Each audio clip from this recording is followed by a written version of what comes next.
আমি কোন লিগ বুঝি না। আমার কথা হচ্ছে যে প্রহিবিটেড বোর, এক নম্বর প্রহিবিটেড বোর নিশ্চয়ই বুঝেন, যেটা বাইরে পাওয়া যায় না। হ্যাঁ, নিষিদ্ধ বোর, যেটা সিভিলিয়ানের হাতে যাওয়ার কথা না, সেটা অথরাইজড পুলিশকে করা হয়েছিল, র্যাবকে করা হয়েছিল।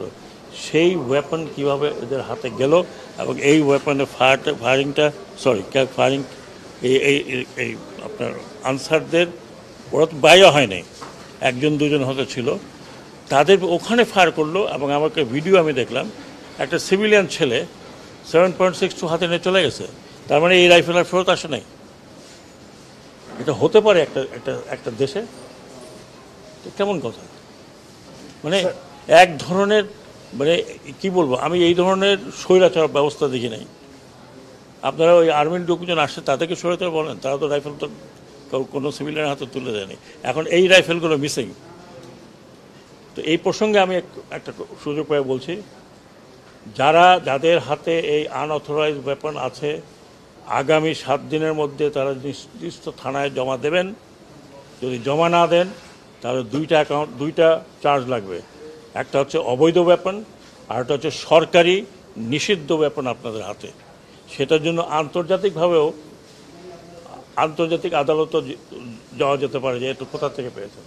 This is known as prohibited bore, নিষিদ্ধ বোর 7.62।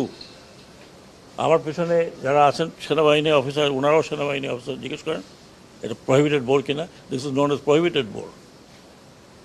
তো সেটা কিভাবে গেল? এখানে আনসারদের যা দেখলাম, যা আমি ছবি দেখলাম, তাতে বেশিরভাগই হচ্ছে ইয়াং ছেলে, সিভিল ড্রেস পরা। হু আর দিস পিপল? আমরা শিওর চেষ্টা করবো এদেরকে খুঁজে বের করা।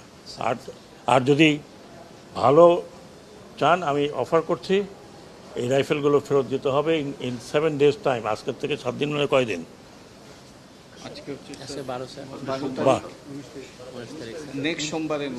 নেক্সট সোমবারের মধ্যে ওয়েপন ফেরত আসতে হবে।